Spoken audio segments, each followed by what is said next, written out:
the end reply back and say, here's my book, if that's okay. Cool. So let's, we have 2 books. Awesome, lots of books. So let's go ahead and start. We're going to start down at the end with Megan, which is exciting that you went from businesswoman to now you're doing a lot of this stuff, which is really, really neat. Silicon Valley to online safety. Walk us through with screen time. Why do you think it's good to have a lot of screen time? What's working there? Okay, so what's working? So if you look at the statistics, and I have actually the study with me right now, this just came out not that long ago. It's by Common Sense Media. And they looked at kids 0 through 8 in our country, and they found that 60% of them have television every day. So when you look at screen time includes television. Television is a totally different type of screen time than other types of screen time that kids are doing today. So 60% of kids 0 through 8 are watching television. They're watching on average about an hour a day. Their total screen time is about 2 hours a day. A Kindle counts as screen time the same way as television does. 27% of teenagers are uploading their own videos onto the computer these days. That counts the same as television. If you look at kind of what employers are saying they want, 60% of employers say that the kids that are coming out of college aren't really ready for a job. And one of the weaknesses is computer literacy. So if we want to work in a knowledge-based society, we need to be teaching kids responsible screen time. And then we need to redefine what screen time is. My daughter, she's 13, she was in a camp last summer with a group of other kids. She made a movie, she was doing animation. That counts as screen time. It's now been in 3 film festivals, including one in Sun Valley, which is kind of cool for her, and 13. So if we want kids to be trained for our knowledge-based economy, they need to have a good grasp of digital literacy, and they need to also be learning to create things online. If you look at someone like David Karp, he was born in 1986, so he's now almost 30. He just sold his company, Tumblr, for $1.1 billion to Yahoo. He's got Sprint on the brain. But he started working at 14. He did internships building websites and building applications online at 14. And then he actually dropped out of school at 15 and was homeschooled by his mother, who's an educator. And then when he was 18, he got a real job. 20, he started Tumblr. Now he's worth a couple $100 million. If you look at Mark Zuckerberg, he was getting a coach at 12 to teach him programming. And then he obviously dropped out of Harvard, but he's now worth billions of dollars. So obviously those parents were irresponsible when it came to screen time, but their children built careers out of that screen time. So give us, just real quick, just to sum it up, what is responsible screen time? Give us examples if you don't mind. Responsible screen time, and again, if you see what's working, a lot of the education tools, and I have this in the book as well, things like Khan Academy are working, right? There's no reason now why kids cannot get a good education, no matter what kind of school they're in. Code Academy teaches coding, it's free. YouTube is actually working. There's another girl from this area called Bethany Mota, who now is about 20 years old. She started her blog on YouTube about 15, 16. She now has a clothing line because of it, and she's on a lot of shows. So using it to actually create or learn is working. The content is all there. It's just that it's hard to find it, it's hard to understand, and it's hard to monitor. Okay, that's very, very helpful. Let's keep going. What's working in this space? What's working? I like to keep things, that whole KISS philosophy, keep it simple, stupid. You know, I'm a trained journalist, so I like to really just tone it down to let's go back to the basics here. So for me, in order to keep kids safe on social media and again with television, mobile devices, we have to keep them active. So they have to be participating, they have to be engaged in activities. So we're going to cut down that social media time where they're going to get into the situations where things aren't going right, like the cyberbullying or the sexting and things like that. So if we redirect their energy and focus it on other activities, and we do that disguised learning, which comes into play like gardening or cooking or art or the performing arts, you know, they're learning these important skills like math. They're learning, you know, science. They're learning how to draw, which is using their fine motor skills. So that's where we kind of want to get them back to participating in a group, to be socially active in person versus behind a computer or on a mobile device. So for me, I'm always, ready to say, let's go back to basics and see what was working for us prior to the whole internet, social media, push forward. Technology is important, we all need it, because that's what we are. We need to understand it, we need to know about the security like we were saying earlier, and we also need to know, what's working and how to keep our kids safe. But also, let's not forget, let's do that disguised learning with them so that they can continue to learn that way also. That's awesome. Bobbi. What's working in the space? Yeah, and well, before we start, don't you have a kids yoga mat I company do. on the side that you're starting to? I thought that was really interesting. Thank you. Yeah. Yeah, well, okay, so as I'm working in this space, I'm very focused on childhood obesity. I've worked with Michelle Obama's Let's Move LA campaign. So what I'm trying to do as well is bridge media with movement. And so, we want to teach kids to feel well. Obviously, a lot of the stagnation and screen time is contributing to these health issues. So I've been playing with how to get kids active. How do we use screen time to get kids active? And first I started working with just play along media. So, I created this DVD and a few other DVDs where I would use my research tools and knowledge to see what would work and how to get kids to respond to the media to actually be physically active. So some of the original tools that I was using were, live action animation, but it was really largely driven by music and lyrics and, just really sort of the upbeat general fascination of being able to grasp the kids' attention and to get them physically moving. So as I started in that space and found a lot of success with it on PBS Kids in several cities, I continued my development, which led to a yoga mat, which came out of literally just teaching and realizing, wow, these kids almost look like they're in physical pain trying these poses. So, I started drawing on the mats and simplifying it for them. So put your hands on hearts and your knees on triangles so that their spines are aligned and they're anatomically aligned correctly. So, but turning it into a game. So one of the things that I did to facilitate the game was I created a card deck so that kids could see the images and see the symbols on the mat and then be able to replicate that and start sequencing them so that they could move from one pose to the next correctly. But then also, in addition to that, I've put an iPad program with the same card game and, I've been playtesting their response to both.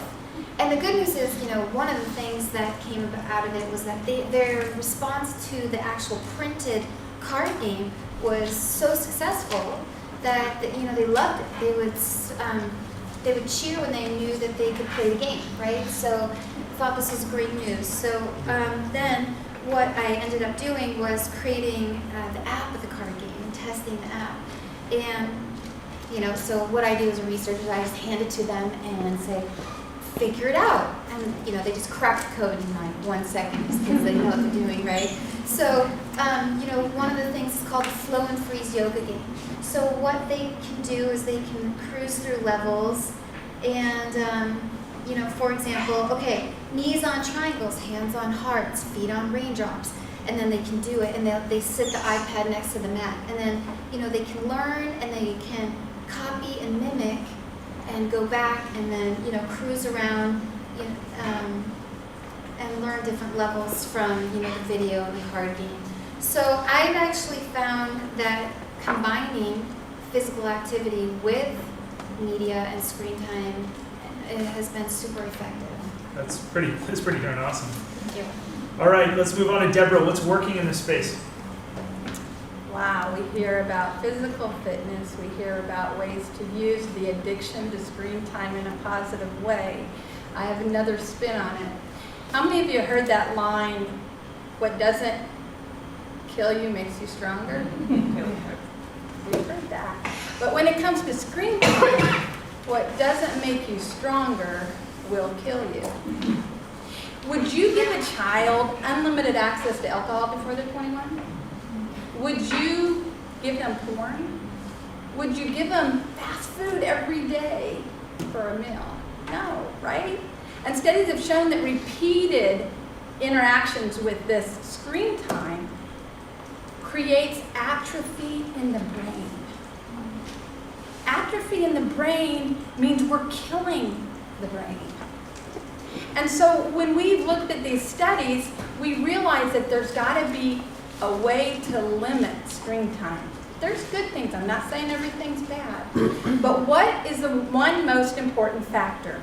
And at Bayer, we spend time and we're devoted to parents, teachers, and students to help them learn how to deal with bullying effectively. And this tip, to me, is the most important tip I could teach any level. Healthy offline relationships. Social fitness is best enhanced by offline healthy relationships. And what do I mean by healthy? It means you're meeting every child's need to have love with connection and significance. And if we're not meeting those needs, they can't deal with the social media and the screen time as effectively. We can't forget that very important component, healthy offline relationships, because what doesn't make you stronger will kill you. Very well put. Jessica, walk us through what's working in this space. So in my field, my perspective is coming from that of marriage and family therapy. So I've had a lot of training in family systems theory, and I think that's kind of the approach that I'm taking in looking at this. And I think that in addressing, how to reduce screen time for kids, there's several angles that we have to look at. And for me, the number one is relational. As a parent or as the educator, the relationship with the child, starting from an early age and educating them and teaching them about the both positive and negative things that come with screen time. So, it's really important, to keep that dialogue going as they're growing up. I mean, we all know that kids are using iPads at 3 years old these days, and it's very convenient for parents if kids are acting up in a restaurant. You can look around and see so many kids with the phones in their hands. And so I'd say as the parent or the educator, to be looking at and assessing, what is appealing to kids about screen time? What are they getting out of it? Are they getting, for tweens, is it social fulfillment? And then looking at the alternatives to the screen time. Real life relationships. Can you coordinate more play dates? Can you take your kids out to the movies? Can you do a board game to propose non-electronic types of entertainment in your family? Are they doing it out of boredom? Maybe there's not a lot going on at home. Mom's cooking dinner and preoccupied, and dad's not home from work yet, and they're done with their homework. What can the kids do instead of just turning to that easy, convenient solution? Those kinds of things. As parents and educators, we need to take that responsibility and create these alternative options, because it's really important to look at the fact that I think in my research it said about 1 to 2 hours of screen time is deemed, okay, but that excessive screen time can lead to several complicated, some fallout from that is that there can be academic problems, sleep problems, obesity, and attention problems, and then, brain atrophy even we hear on top of that. It's alarming. So there's the incentive for us to really pay attention to reducing their screen time, and I think we all need to be role models. So we need to be aware of how often we're checking our phones in front of our kids and responding to emails.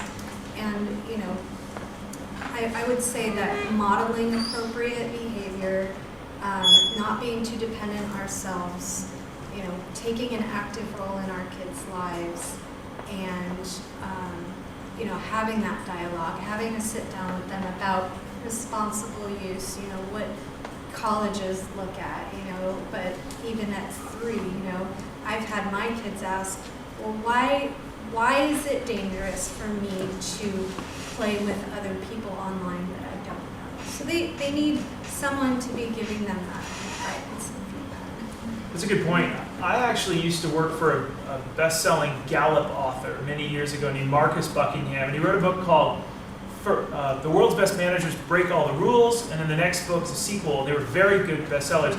The next one was first Break All the Rules, then Discover Your Strengths, and them being 2 different books. And the break, if you guys heard of Marcus Buckingham, it's kind of fun. He did very, very well, and I actually ended up pitching to him that I need to run his marketing, and it ended up working for a year. It was really cool. But one of the things I learned from Marcus that I think we can use on kids is that you can be very, very good at something, but it can still be your weakness. And I'm learning this as an entrepreneur, studying all this stuff. You can be flawless at building websites, but if you do it for 8 hours, it can weaken you, and therefore you're exhausted. And therefore weakness can be something you're quite good at, but it will weaken you there. But sometimes with me, if I plan in the morning, and this is what I'm getting into, I'll actually set my computer time out and I'll make a handwritten list or use my Google device, my Google Calendar, and say, what am I going to get done today? And I will physically print that out. Although I'm killing trees, I will print out one sheet that's my whole day. And I will put little check marks next to it, and all of my screen time, and this has made me such a happier entrepreneur and business owner, all of my screen time is then dictated by this one sheet of paper, my 8 hours. And I go home so much stronger as a person and happier when all this awesome screen time that my firm does is dictated by an offline sheet of paper, as Marcus Buckingham would say. What you're really good at can weaken you. And so I have to remind myself, have I checked all my boxes that are on my Google Calendar sheet? So this reminds me of that, kind of a personal story that I'm a lot stronger in the evenings now because I'm using an offline sheet, because we dive in for 8 to 10 hours a day. So because we're short on time, I want to tie these two tips in. I want to talk about what's not working and what tools can we use to overcome what's not working. And Megan, I'd like to start with you. Okay, so what's not working? There are 2 basic areas that aren't working. I mean, there are lots, but these are the ones I'm going to focus on. One is just the implementation of technology and screen time into schools, right? The LAUSD or Los Angeles School District just did a big iPad implementation and it flopped. Part of the reason why it flopped is because a lot of the software isn't very good, and then a lot of the people that are implementing it, the teachers aren't trained in how to use it. It's very simple. So that's one of the big problems. It's just not effectively being integrated in a constructive way in the schools or in children's lives. The second one has to do with attitudes. And again, it comes down to what is screen time. I mean, if you're working on a computer all day long, you're actually getting screen time. That's very different from television. And you can even hear some of the attitudes here. Obesity, okay, obesity in our country is rising because we're not exercising very much. We cut the PE programs. We're not feeding our kids in a healthy way. And that's why they're obese. If you look in Los Angeles, about 40% of the kids are obese. They tend to be in the poorer neighborhoods where there is less screen time and less technology, but more television. So again, it comes to definitions. When you look at studies of what it does to kids' brains, there is no study that I know of that I've found that's actually willing to risk a child's future to really do hardcore research on them. There are studies that also support that if you do video games, single-player video games in your child, you learn to think faster. You learn to process more things at the same time. And multitasking is actually working. So I can find a study to support screen time as often as I can find one not to support it. The reality is we don't know what too much screen time does for children. We do know that too much television is bad. So I think the attitudes as well. Do you understand the technology that your children are using? I said to my daughter who's on Instagram, I was at this tech conference and I met this guy and he does this app on Instagram. You know what he does is these little tiny communities of 4 or 5 people and no one can find them. Have you heard of this? And she looked at me and she smiled and she said, because of course she had heard of it, right? The kids hear these things that we don't hear about. So I think being educated as a parent and really being engaged with your kids and understanding what they're doing is a huge step if you're going to protect your kids. I had someone in the video game industry explain to me that I should actually occasionally play video games with my son because that was one of the times he was inviting me into his world. And the person made a great point to me, which is someday he's not going to be inviting you anymore. you want to establish that relationship. When he wants to bring you in, just take that opportunity. I hate playing video games, but occasionally now I play video games with him just because that's his world and he really enjoys it. And the other thing, we're a little hypocritical. We have, we're all on the phones all the time. This study that I'm mentioning here, they say that 9% of parents will use their media to distract themselves when they're taking care of their kids. 26 will do it occasionally, 9% will do it often. We have televisions on, 30% of the households have televisions on all the time, and then we criticize our children for watching too much TV. 60% of households invite their kids to watch television with them. Well, okay, that's being, again, hypocritical. It's like we say, kids, don't eat bad food, don't watch TV, don't drink. We're eating Cheetos and we're watching TV and we're having a glass of wine. As far as kind of online, the social media, I see Facebook pictures of kids all the time. My kids have told me they don't want to be on Facebook. So I do violate it once every 2 years or so. But I don't put them on Facebook. I think parents put kids on Facebook more than kids put themselves on Facebook or Instagram. They are already building a digital resume online. My son won an award. He was, in the Santa Monica newspaper. He now has, he's Googleable. I know it's Googleable. You can Google him, and he's there. He's 10 years old. He's already on Google. So help them, teach them. And we have our LinkedIn profiles. We all know that what we put on Facebook is going to end up somewhere. But when I talk to people in Silicon Valley, executives, they're outraged that parents aren't actually teaching their kids to build that digital resume from an early age. Think about your LinkedIn contacts, right? If you started 10 years ago when LinkedIn was founded, you've got thousands of contacts. If you started 10 days ago, you've got, 100 at the most. So help your kids really build that digital resume. They will be judged on it. You found me from LinkedIn, right? Yeah. And I have another friend who will not talk to anyone professionally until they have seen them on Facebook, period. He doesn't want to see LinkedIn. He wants to see Facebook. He says, I don't want to know who you pretend you are. I want to know who you really are. And so, teach your kids that stuff. And I don't think screen time in and of itself is a definition at all. When we say no screen time, again, if you're working 8 hours a day on a computer, you are engaged in 8 hours of screen time. That is totally different from television. If my daughter decides she wants to make a movie, that's screen time. But she ends up with a movie at the end. So I think we really need to just change the whole definition. And as far as tools, I put lots of tools here, but there are always so many resources now, so many ways that kids can actually build things. They can print books on CreateSpace. They can go to all sorts of Game Salad. You can teach kids how to make video games. They can go to Code Academy, whatever. All these sites, it's easy to find what you need. That's Sorry, great. I didn't want to talk too long. No, that's great. Give us one more tool. CreateSpace, Code Academy, Khan Academy. How many of us have looked at Khan Academy? KAHN Academy.com. Those of you that KHAN, sorry. And then Code Academy is CODE Academy. Code.org. Code Academy. Code Academy. Sorry. Sorry if I forgot. You can Google it. I've been to both, I think, and I think they're forward, but maybe not. Okay. I'll give you a couple more tools. There's Nomia, which basically teachers put on. So if you go to YouTube, you can get any lesson you want, and some of them are good and some of them are completely crazy. If you go to Nomia, it's only teachers. You have to get approved by the website to put your videos on there, and then you have educational. How do you videos. spell it? It's KNOWMIA. Okay, Nomia. Okay, Nomia. great. Another one that I love using is lynda.com, LYNDA.com.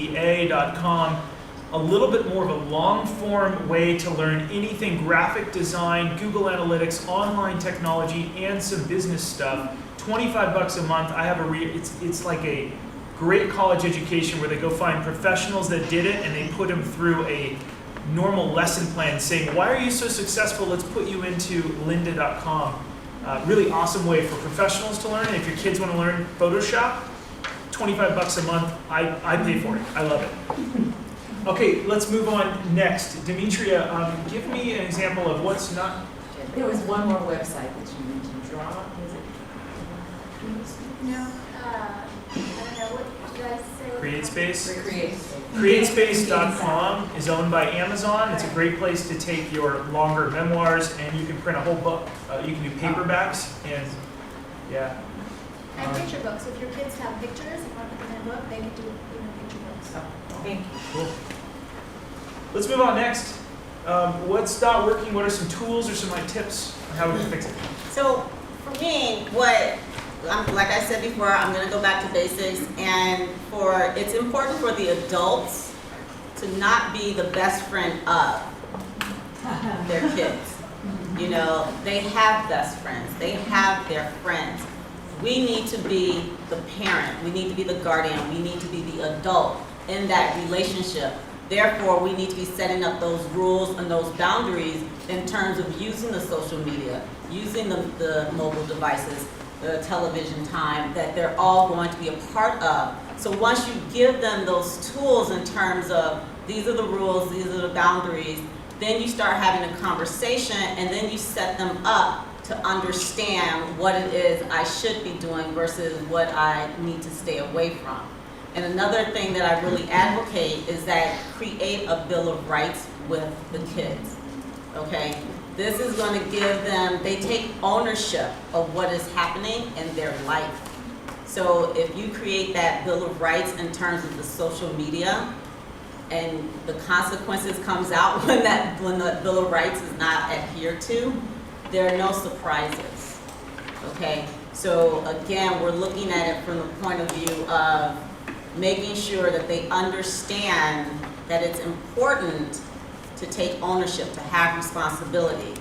So they don't necessarily always want to go to the computer when they come home in the afternoon. They want to be able to be more active. You know, I'm going to spend my time doing something. I'm going to spend FaceTime with my friends instead of on a computer screen with my friends.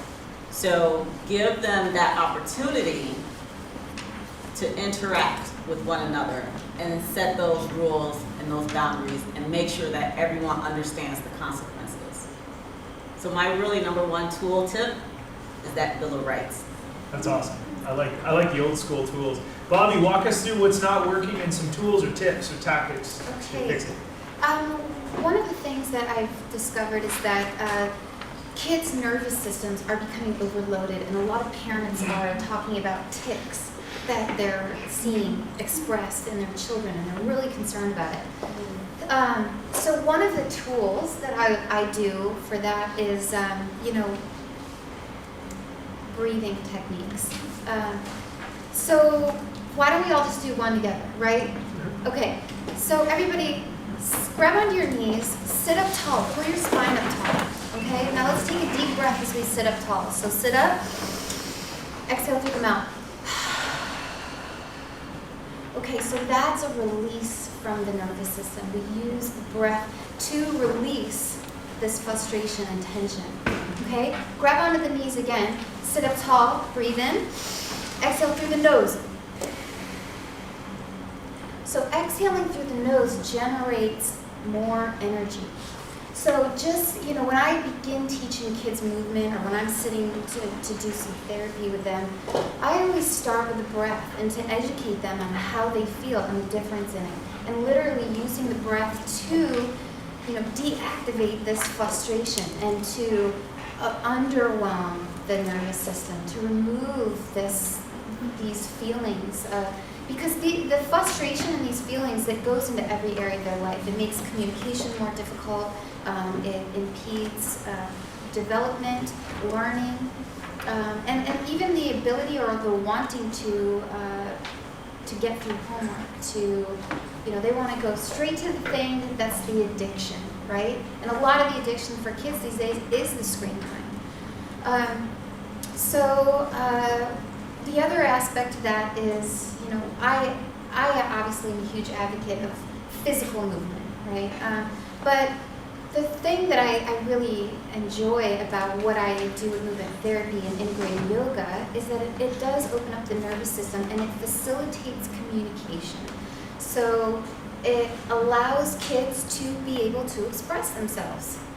When kids are frustrated, they can't always even tell you what is going on with them. So when we can slow down the nervous system and have the parasympathetic take over, this gives kids an avenue to be able to articulate themselves, to articulate their frustrations, and they need to be able to do it in a space where parents are really listening, instead of punishing them for sharing.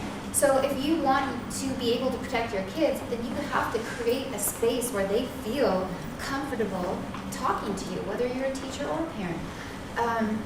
So, you know, that's why also I'm an advocate of parents and teachers, you know, using these practices and these skills themselves. Take your own frustration away. You know, open yourself. Allow yourself to just listen and be present. You know, get through the resolution. You know, these processes of helping kids move through their frustration isn't simple. So, you know, when I'm sitting in a private household and there's so much frustration with the nanny and the, you know, the parents and what's happening at school and all the drama that's happening at school, you know, a lot of times they can't even get through it. They can't, and you have to be able to move through the process with them. It's okay for them to be able to say whatever they want. They have to be able to articulate themselves, and from there, coming up with solutions. The other thing that I feel is not working is, you know, let me give you an example. So YouTube, they'll just keep playing videos, right? And I've seen my little niece just sit there and she'll just watch. And it's, you know, the same thing with TV or YouTube or Instagram. The things that are popping up in front of your kids are uncontrollable at times. And I think one of the real issues is gender identity. You know, all of these little girls are being blasted with images, more and more of scantily clad or what have you, images of women and girls. And I feel like this is so detrimental for not just women but men as well, and what men are learning to be their roles and how to take advantage of girls and at younger and younger ages. And boys at the same time are feeling violated by girls coming after them, and at such a young age. And I feel like there really needs to be some more protection for kids at this level. They're being sexualized at such a young age. And, you know, even one of the studies, it's like, you know, I work with a lot of marketing and media people, and they choose the 17-year-old girl to market to the 7-year-old girl. And, you know, little girls' bodies are changing more quickly. They're more aware of sex at a young age. And I feel like parents and, you know, media need to become more responsible on protecting our children in that way, and you know, creating a Bill of Rights, or just being able to communicate to them what's acceptable and what's not, and helping them establish, you know, discrimination and boundaries in these areas. So, Cool. Okay. Awesome. Thank you for You're that. welcome. Deborah, let's move on. One really quick app that's very, very tactical. I think that most adults have a screen time problem. How many of us, raise your hand if you check your phone right before you go to bed? And I'm the first to do it, unfortunately. I have an app that I put on my laptops, and I suggest to everybody I work with that will work on it doesn't work on your iPhone, but it works on Mac and PC computers. It's called Flux, F-L-U-X. Google it. The first result is a tiny little app that you can put on your computer. And what it does is, after sunset, it monitors where your local time zone is. After sunset, it removes the blue from your computer screen. The blue is what keeps you up at night and doesn't let you hit deep sleep, that REM thing. So after sunset, it does two things that kind of helps me. One, I know when my screen becomes red because it's removed the blue, I need to start thinking about going home and eating dinner, because I don't eat dinner enough. And two, it helps me sleep better when I go home and I have a laptop open or something. It removes that blue. So try that Flux. I have it loaded on all my computers. It is awesome to not hurt you, because that blue at night makes you want to keep going, and you don't, well, at least for me. All right, let's move on. Next, Deborah, talk to us about what's not working. Give us some tactical tools. Thank you, Josh. And I am so glad you, Bobbi, mentioned addiction to social media, right? Social media is to social fitness as fast food is to nutrition. It just doesn't cut it. And so many of our children have working parents, and they don't have as many siblings as they used to have when we were growing up. And the social fitness is lacking. And I think what's not working is when we don't educate social fitness. And I think one of our attendees, Leonidas, has got it, because this is something Bear does. is you teach kids social fitness through helping them be upstanders, not bystanders, be upstanders in bullying, be leaders in what's going on in their community, help them to know how to engage with each other. So how do our kids know how to say hello? If you've seen the movie Bully, Alex tries his best to be friends. And his mother said, why do you call these kids who bully you your friends? And he looks at her and he says, Mom, if I can't call them my friends, who can I call my friends? And that was totally eye-opening to me. Because if you watch him, he just stands real close to the other kids. And the other kids like, go away, right? He doesn't know how to say, hi, my name is Alex. Something as simple as that. Our kids don't always know. And so leadership clubs like Leonidas is doing or like Bear does is a fabulous way to keep a consistent message to our kids all year long. Not just one assembly, not just one workshop, but all year long. And at home and at school, that's a message that's not always getting to them. And one of the resources I use, I dropped the one, 5 love languages for children and 5 love languages for teenagers. A local high school paid me to come in and teach parents these philosophies. They're phenomenal because once you learn the 5 love languages and which love language your child speaks, you can communicate at every level, online, offline, anywhere. They're phenomenal. Now I will give these away today to whoever tweets the best tip that I've given or anyone on this panel. Use the hashtag, and at lunch she'll favorite it and reply back. And I'll reply. Come find her. That's awesome. That's At really good tips. school bully law is my. Cool, but you're going to track the hashtag and you'll reply back to the best tweet. Well, they're going to keep it simple. Rule number 1 of the social media campaigns I learned in politics: if there's too many things that you're throwing at people, including kids, if you give them too many rules, all of a sudden they don't follow any of them. All right, and we're going to finish it up here with Jessica. What's not working and what are some tools that we can use? So I think the biggest thing in looking at what's not working or what could be the most detrimental would be to have the view that you need to completely shield kids from social media and the internet, and because technology isn't going anywhere. So I think the key is really to learn how to use it responsibly and integrate it in healthy ways. So that means looking at ratings of TV shows and making sure your kids are having high quality content of time when they have exposure to screen time. I think structure is really important, especially starting at a young age. I know I have kids, and my little boy used to wake up and say, when can I play the Wii? And it would startle me, to why is this happening, And so through collaborating with other parents and professionals, discovering that setting limits, like, okay, well, you can have 30 minutes after school to unwind. Then there's not like this constant asking of when can I get back on the video game, and then keeping the, different people are going to have different things that work for them. For us, we're like, no video games on the weekends. That's our family time, and keeping it structured so that they understand and they're not constantly striving with this addictive behavior.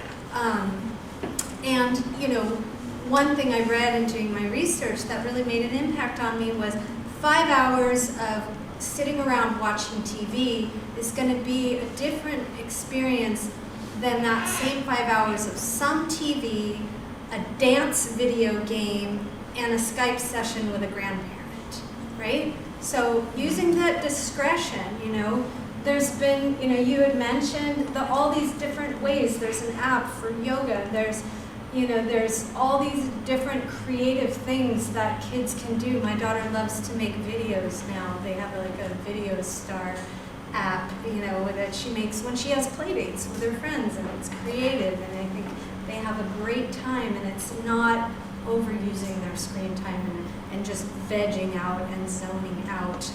I think getting them started early with these limits and structures, like Kindle has Kindle Play, where it will shut down after allotted amount of time, like 30 minutes, say, kind of like the thing that you're talking about that you have on your laptop. Yeah. But a little bit different. Subtly reminds you, yeah. So if I were to reenact, and I'm, or in a blanket one phrase, I always like to say, what did I learn here? Because I want all of you to go back, not overwhelmed, because I go to a lot of conferences, and sometimes I get overwhelmed. This is what I wrote down at the top. You guys tell me if you think, because we have a lot of different views here. I think we'd all agree, screen time is good, which I love different views. Screen time is bad, the wrong kind of screen time, spicing it up, right? So here's what I wrote down. If you can use screen time to build things, it tends to be better than screen time where it's not building things. We're not going to keep kids from screen time. But as you were saying, getting down at the end, kids that are building end up building Tumblr, which gets sold to Yahoo.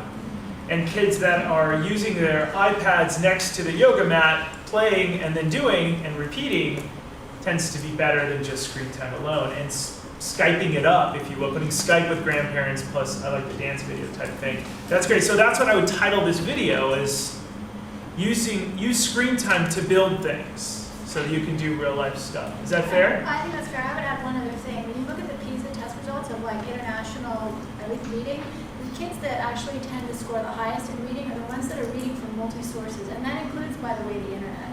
So if used correctly, the internet is a powerful, good tool, but like what you're saying, if screen time is used badly, poorly, with passive, content just being fed at you, it's not actually helping develop and build a child for the future. That's fascinating. That's great. So here's what we're going to do. We're going to break for lunch. Let's give a round of applause for these people.